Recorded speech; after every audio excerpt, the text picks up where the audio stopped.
비선조직, 국정농단, 이거 한국, 대한민국 법전 어디에 있습니까? 이게 무슨 뜻이에요? 뜻을 아세요? 뜻을 알고 썼습니까? 비선조직이라는 말은 깡패들 쓰는 말이에요.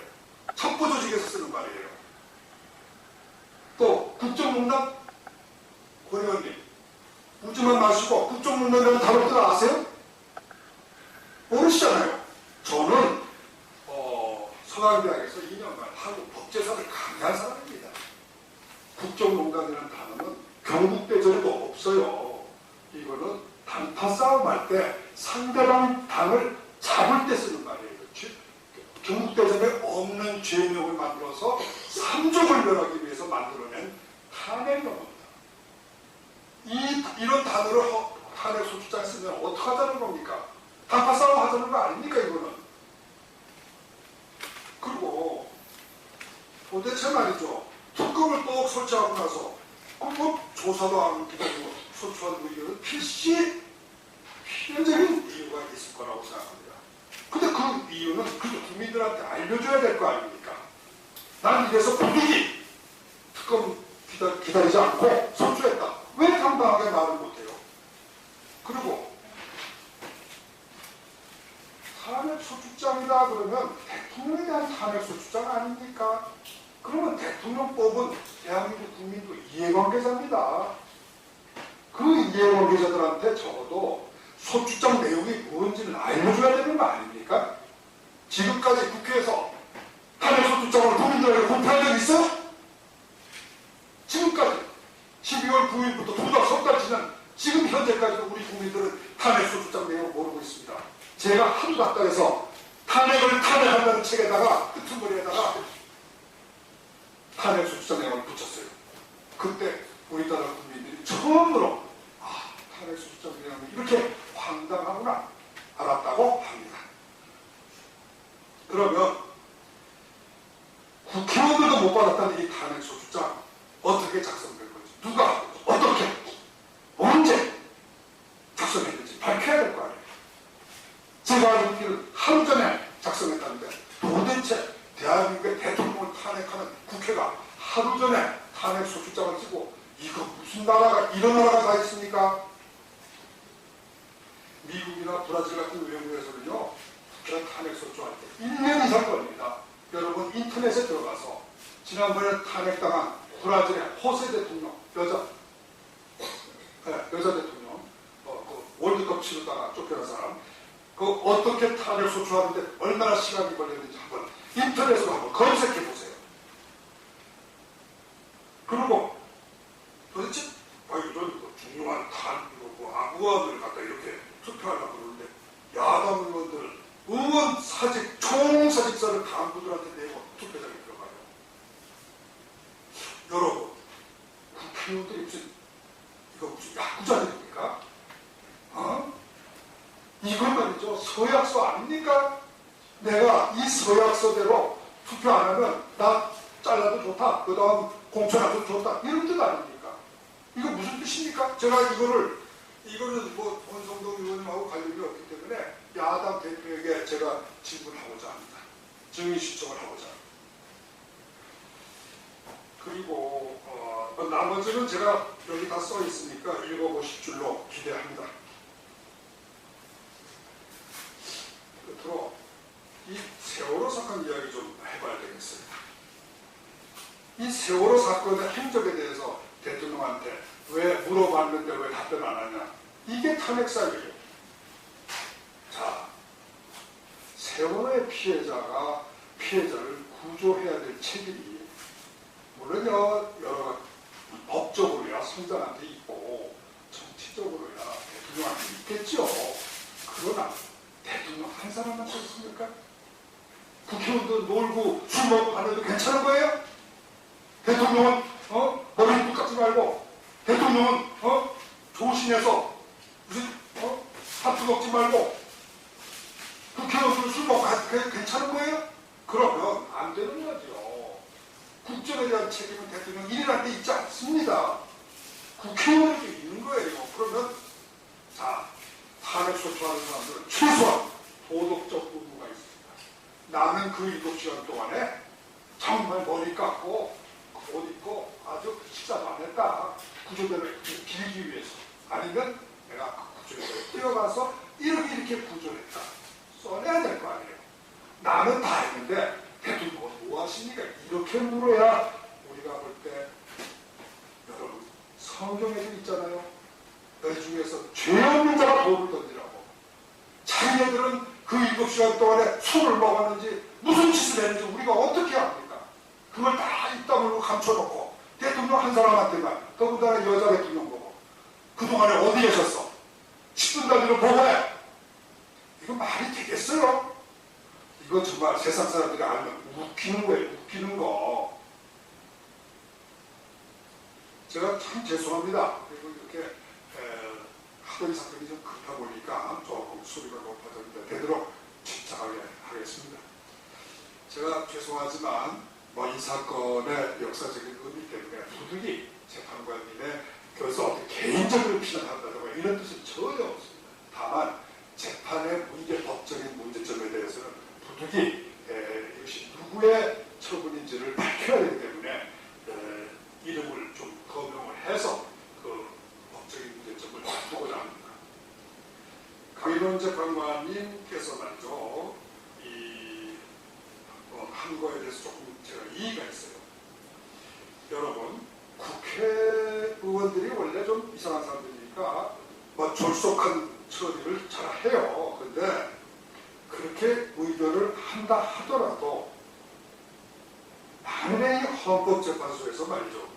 이 졸속한 탄핵소추 의결을 이거 적법 절차에 위반되는 거다. 이렇게 보고 그것을 각하한다거나 기각한다고 합시다. 그러면 국회가 졸속으로 국회 소추를 하겠습니까? 나중에 심판을 받는 거예요. 안 할 거라고 저는 봅니다. 그런데 지금 강인원 재판관이 이 사건의 주심 재판관이신데 이 준비 절차 기일에서 뭐라고 그러셨는지 일거 기록을 보니까 쟁점 정리를 한다 이래가지고 2004년 노무현 대통령 탄핵 사건 재판에서 국회 의결 요청은 국회의 자유권 행사라고 이미 판단을 했으니까 헌법재판소에서는 재판하지 않겠다. 아마 우리 어떤 이유인지는 모릅니다만은 피의 청구자의 변호인들도 어쩔 수 없이 저는 그렇습니다. 솔직한 말씀드리겠어요. 속으로 정말 흔쾌히 그런 건 아닐 겁니다. 변호사가 무슨 변론 한 변사를 내놓고 철회하라고 그러는데 기분 좋게 철회할 사람 세상에 어디 있습니까? 재판관이 철회하는 게 좋겠다 그러니까 거부를 못해서 박근혜 대통령이 기업 총수에게 협조해줬으면 좋겠다. 그러니까 거부를 못해서 기업들이 이렇게 주장하셨는데 제가 보기에는 우리 피청구인의 대리인들도 거부하기가 참 곤란하거든요. 한번 밑배이면 일이 되겠습니까? 그러니까 할 수 없이 동의를 했을 것 같더라고. 저는 확실히 제가 물어봤어요. 그런데 다 그렇답니다. 그래서 무슨 이게 옳아서 그렇게 했다고는 생각 안 합니다. 그래서 그 다음부터는 절차에 관한 문제나 주장이나 주장 증거 신청하는 지난번에 합의했는데 무슨 소리야? 정부 기각이에요. 정부 기각. 근데 이런 게 과연 쟁점 정리냐 이거죠. 쟁점 정리는 이런 거 아니라고 저는 알고 있습니다. 이렇게 쟁점 정리다 이런 이름으로 피청구인의 적법 절차 위반 항쟁을 원천적으로 범실한다. 이거는 말이 안 되는 거예요. 제가 먼저 그래서 왜 말이 안 되느냐를 제가 법리적으로 설명을 하겠습니다. 우선 탄핵 심판 사건은 우리나라의 경우에요. 그렇게 전례가 2004년도 바로 말씀하시는 그 2004년도 노무현 대통령 탄핵 사건이 또 한 건밖에 없어요. 그래서 한 사건의 결정은 났다고 해서 이것을 갖다 마치 누적된 오랫동안 쌓여온 어떤 사건의 직접 위에서 반복적으로 나올 때 인정되는 판례라는 그런 지위를 부여할 수 없습니다. 두 번째는 노무현 사건은 잘 보시면은 이 적법 절차 위반은 그 사건에서는 중요한 쟁점이 아니었습니다. 그래서 이 부분에 대한 결정 이유라는 건 무슨 이러이러한 판례가 있고 이러이러한 선례가 있고 이러한 학설이 있고 쫙 밝혀서 안 되겠다 이렇게 한 게 아니고 단문 단답형으로 아니다라고 판단한 거예요. 이렇기 때문에 원래 구속력이라고 하는 건요, 중요한 쟁점으로 다뤄졌을 때만 어떤 구속력을 발휘할 수 있는 겁니다. 이것은 소송법 다 읽어보시면 다 알아요. 또 기본적으로 우리나라는 판례국가 아닙니다. 판례법 국가 아니에요. 성문법 국가예요. 그렇기 때문에 판례는 원칙적으로 법의 소스라고 볼 수가 없습니다. 또 사건에 아무리 선례가 있더라도 사건이 그 내용이 동일성이 없으면 구속력은 없는 겁니다. 근데 노무현 대통령 탄핵사건, 이 사건 탄핵사건하고는 배경, 원인, 과정, 적용 목표, 사실관계 모두 완전히 판이합니다. 이렇게 볼 때 이거 노무현 대통령 탄핵사건이 결정이 있으니까 이 사건에서도 박근혜 대통령은 대리인을 통해서 어떠한 적법절차의 위반에 대한 주장도 할 수 없다, 입증도 할 수 없다. 이건 말이 안 되는 거죠. 이거는 정말 강희건 재판관님이 어떤 근거에서 이런 말씀을 하신 건지 그 법적인 근거를 반드시 대셔야 된다고 저는 믿습니다.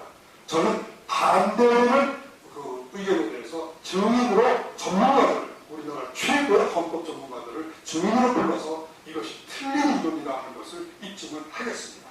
입증을 기회를 주시기 바랍니다. 그 다음에 한번 우리가 무슨 복잡한 법률들 이거 생각하지 말고 그냥 상식으로 우리 마음의 소리를 한번 들어봅시다. 만일에 국회가 또 국회의 탄핵소추 의결이 헌법이나 법률에 적법에 안 맞는다 이런 걸 헌법 전문 사법기관이 유일한 게 헌법재판소예요, 우리나라에서. 그리고 탄핵사건은 딴 법원에서 난리를 못해요. 헌법재판소만 전속관할이 있다고 헌법에 박혀있어요. 그럼 이 기관에서 이런 문제를 안 다퉈주면은, 심리를 안 해주면 대체 누가 심리합니까?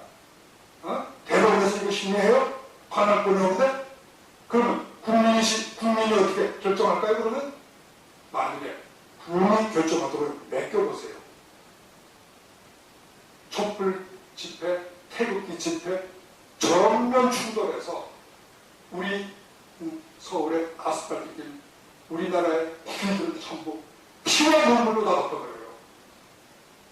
헌법재판소가 판결을 안 해주기 때문에 국민들이 나가서 서로 막 붙어서 싸워야 된다니 이게 무슨, 그러면 뭐 하려고 헌법재판소에 있는 겁니까? 도대체 국민의 세금을 쓸 아무 가치가 없잖아요. 저는 이런 간단한 사안 때문에 반대합니다. 저는 복잡한 법이론 때문에 반대하는 게 아니에요. 그 다음에 국회가 잘 생각해 보세요. 지금 이 법정에서 박근혜 대통령을 탄핵하는데 사용되고 있는 여러 가지 증거 방법이나 내용을 보면요, 뭐냐 하면은 박근혜 대통령이 무슨 대통령 권한 없는 짓을 했다 이런 게 아니고요. 그 대통령 권한을 행사하는데 어떤 방법을 거쳤느냐, 비상조직을 이용했느냐, 아니면은 그 목적이 누구를 빼먹기 위한 것이냐, 이런 거예요. 그러면 절차와 방법을 대통령의 탄핵을 심판하는 데는 인정하고 있지 않습니까? 그러면서 대통령을 탄핵하는 국회의 탄핵소추장에 대해서는 절차가 나는 몰라, 절차는 간섭 안 하겠어. 자, 이게 당사자 대등의 원칙이나 헌법 평등의 원칙에 맞겠습니까? 저는 이해가 안 가요. 또 셋째로 이거 굉장히 심각한 문제예요. 여러분들 이거 명심하셔야 돼요. 지금 이 대통령 탄핵 사건이라는 건요, 개인 대 개인이 싸움이 아닙니다. 국회라는 우리나라 어쩌면 제2 아니면 제2위의 권력 기관하고 대통령이라는 국가의 원수, 이 두 권력자들의 싸움입니다. 권력 기관의 싸움이에요. 그렇기 때문에 이것을 할 의미는, 진짜 의미는 뭐냐 하면 헌법재판소가 결국은 둘이서 싸우니까, 만일에 이걸 헌법재판소가 없으면 시가전이 생기고 우리나라는 불행히도 내전 상태에 들어갑니다. 왜? 국회파와 대통령파가 국회파와 대통령파가 갈라져서, 여러분이 영국의 역사를 보시면 알아요. 크롬의 혁명, 죽은 사람이 몇 명인 줄 아세요? 수십만 명의 영국 시민들이 이 크롬웰 전쟁에서 목숨을 잃었습니다. 국회파와 왕파가 싸웠기 때문에. 그도 100년의 슬픈 영국은 이 정치 격동기를 거치면서 거의 100만 명 이상의 시민들이 죽었던 거예요. 피를 흘렸던 거예요. 그래서 그 중에 일부가 미국으로 건너가서 바로 미국을 세운 겁니다. 그렇기 때문에 이러한 국회파와 대통령파가 직접 충돌을 하게 되면 나라는 망하는 것이 분명하다. 그것을 막기 위해서 헌법재판소라는 기관을 만든 거예요. 그러면 이 헌법재판소가 세력 균형의 말하자면 키의 역할을 하는 거 아닙니까? 어느 쪽 한편 들면 안 되죠. 그런데 국회에 대해서는 무슨 짓을 해도 좋아, 무슨 방법을 써도 좋아, 이렇게 해주면서 대통령한테는 대통령 그 말이야, 왜 최순실 같은 사람하고 사겨? 아이고 조금 최순실한테 무슨 돈 좀 벌게 해주려고 그러셨어? 이렇게 본질적인 문제는 다 놔두고 대통령의 직무 수행 방법을 가지고 재판을 하게 된 거예요. 이러면 어떻게 돼요?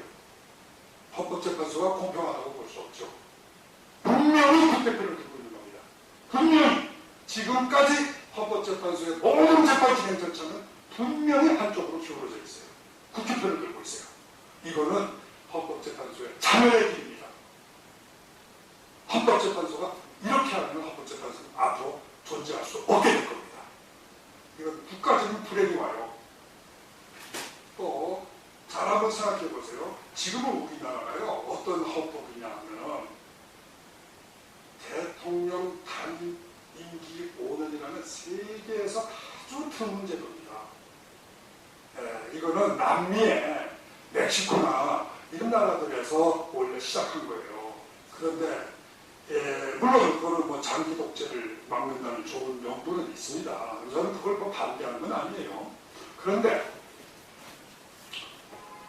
부통령제가 없어요, 우리나라가. 그리고 국회는 또 양원이 아니에요, 단원입니다. 이게 근본적인 문제예요. 다른 나라들은 왜 이건 국가적인 불행이 와요. 또 잘 한번 생각해 보세요. 지금은 우리나라가요, 어떤 헌법이냐 하면 대통령 단임 임기 5년이라는 세계에서 아주 드문 제도입니다. 이거는 남미에 멕시코나 이런 나라들에서 원래 시작한 거예요. 그런데 물론 그거는 장기 독재를 막는다는 좋은 명분은 있습니다. 저는 그걸 반대하는 건 아니에요. 그런데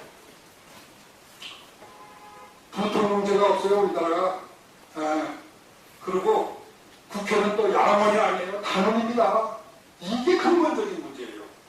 다른 나라들은 왜 탄핵 소추가 출석으로 안 되냐? 양원제이기 때문에 그래요. 양원제이기 때문에.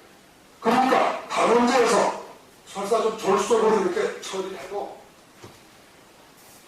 상원에서 이거 문제 있다 하면서 재검토를 하거든요. 그러니까 졸속이 나올 수 있는 가능성이 극히 드문 거예요. 그런데 우리나라는 단원제 국회입니다. 이 단원제 국회가 할까말 해가지고 하루 만에 깍깍깍 치워버리면 통제할 길이 없어요. 이래서 우리나라에 이런 불행이 오는 겁니다. 단원제 국회라는 이점, 이걸 고쳐야 되는 건데 국회의원님들이 안 고쳐요.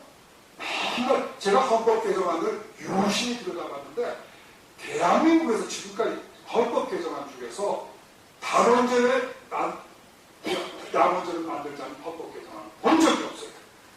전부 다 국회에 물려가지고 그런 개정안을 만들지도 못해. 그러면 그건 좋아요. 거기다가 지금 국회는 대통령은 5년 단위네요. 그런데 국회의원들은 임기는 4년간 1년 짧은데 횟수에 제한이 없어요. 그래서 제가 조사를 해봤더니 우리나라 대통령 임기는 5년인데 국회의원들의 평균 임기가 7년입니다. 재직기간이. 본선 보면 아마 삼선하셨으니까 한 10년 되시겠네요. 네. 이렇게 국회의원들이 대통령보다 임기가 2배가량 길기 때문에 대통령은 권력이 약해지고 국회의원들은 권한이 세계에서 최고의 권력을 가지고 있습니다. 제가 전 세계 국회의 권한을 다 조사해봤어요. 대한민국 국회 같은 국회는 전 세계에 존재하지 않습니다. 여러분 아셔야 돼요. 이 대한민국 국회라면요, 다른 국회에다가 거기다 입법권, 예산승인권 이런 건 다른 나라에 다 있어요. 이게 기본이에요. 그러나 국정감사권, 국정조사권, 인사동의권 이 권력을 셀 수가 없어요. 셀 수가. 이렇게 권력이 많아요. 거기다가 이분들 1년에 얼마씩 받는 줄 아세요? 어마어마한 돈을 받고 있어요. 그리고 단 하루만 재직해도 평생 동안 연금을 받아요. 그것뿐 아니에요. 제가 탄핵을 탄핵하는 책에서 상세히 썼어요. 지금 이 국회의원들이요, 선거 비용을 국가에서 받습니다. 국민의 세금으로 내요. 자기네 선거 비용을 왜 우리 돈으로 하는 거예요, 도대체? 이렇게 우리나라 국회는 정말로 국민을 위한 국회가 아니라 국회의원을 위한 국회예요. 국회의원이 국회의원에 의한 국회의원을 위한 국회입니다. 이거를 우리가 이번에 사건에서 또 한 번 보는 거예요. 법 안 지켜요. 자기가 안 지켜요. 이렇게 국회가 다 엉터리 졸속 탄핵 소추를 해놓고는 반성이 없어요. 반성 잘못이 없어요. 잘못했다는 소리가 없어요. 자, 이렇게 되니까 이거를 말이죠. 이거 보세요. 국회의 졸속한 탄핵 소추 의견이 있어도 그 절차의 위헌성, 적법성을 헌법재판소의 심사 대상에서, 사법심사 대상에서 제외한다. 이렇게 되면요, 이게 무슨 뜻인지 아세요? 대통령의 직무 수행에 대해서는 통치행위 이론을 적용하지 않으면서 국회에 대하여는 통치행위 이론을 적용하는 괴변이 되는 겁니다. 단순한 문제가 아니에요. 단순한 거 민사소송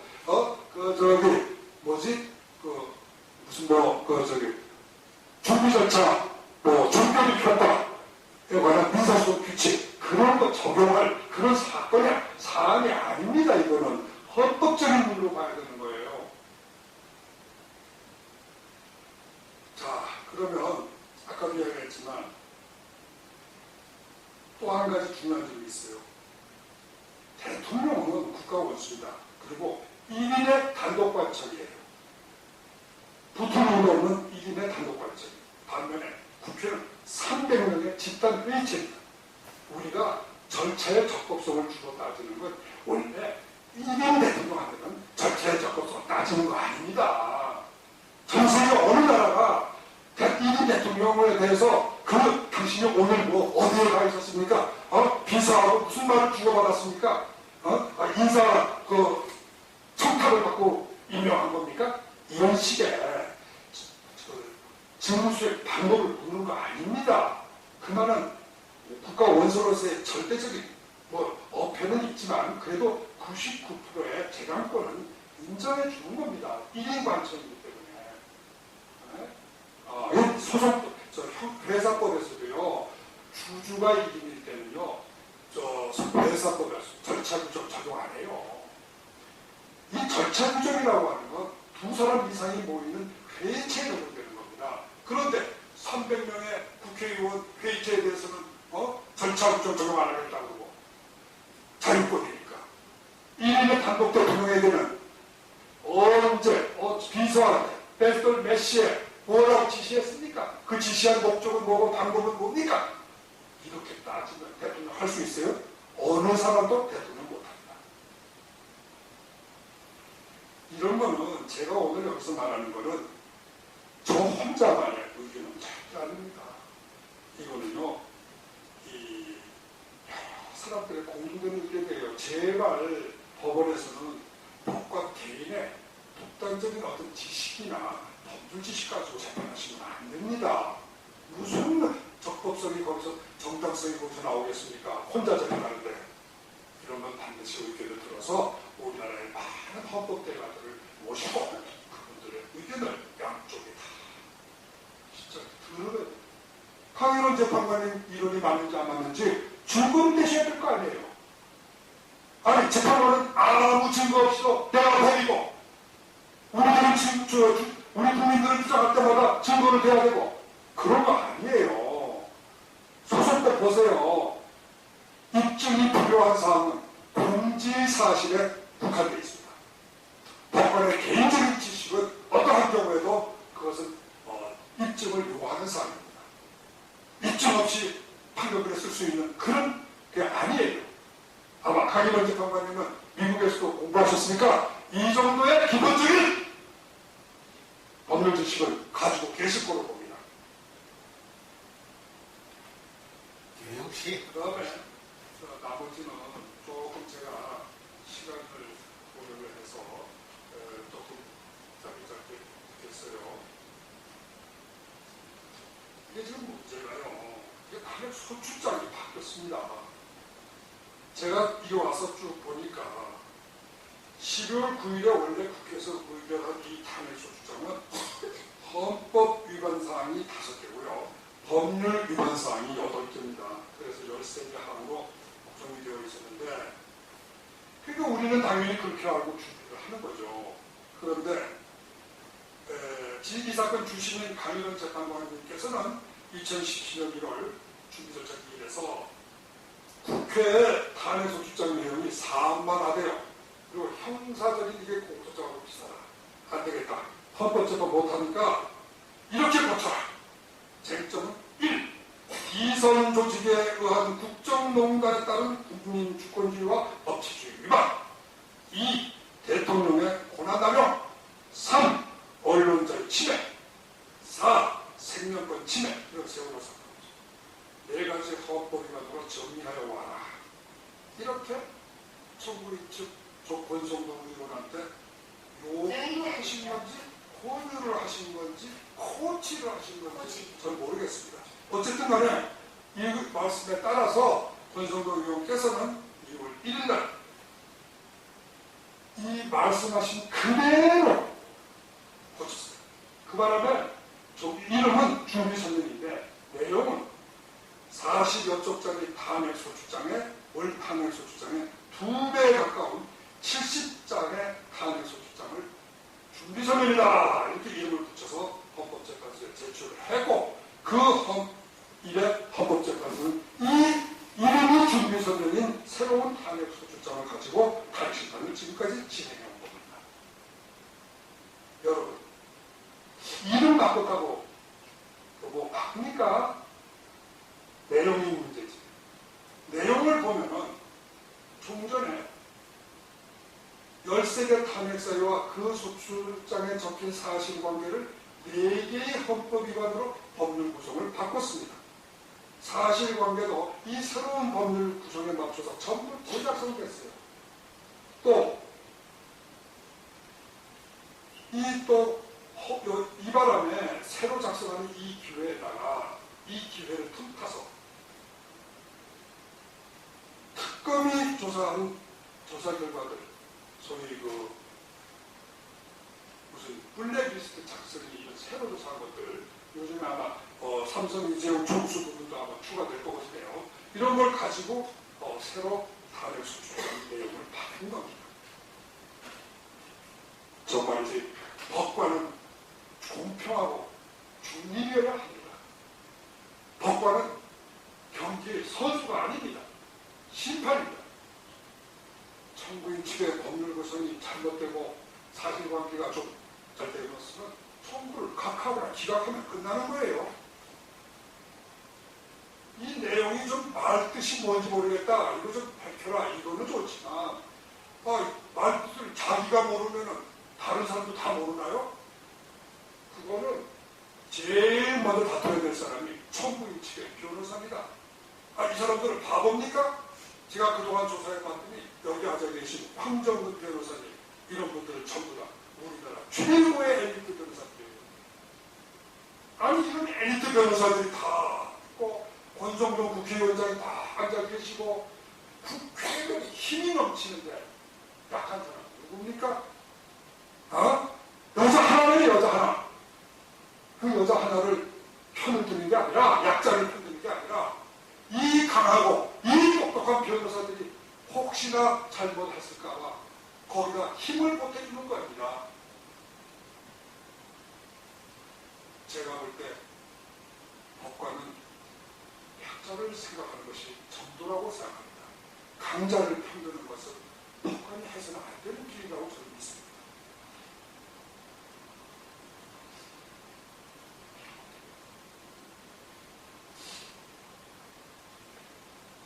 증거규칙 입법은 뭐 조금 기술적인 문제라 여기서 생략하고 이렇게 써 있습니다.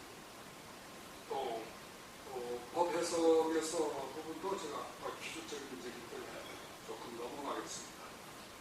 읽지 않겠습니다. 그러나 한 가지 꼭 읽고 가야 될 부분이 하나 있어요. 제가요 와가지고 그동안에 증인신문한 약 100몇 시간의 동영상을 다 보지를 못했어요.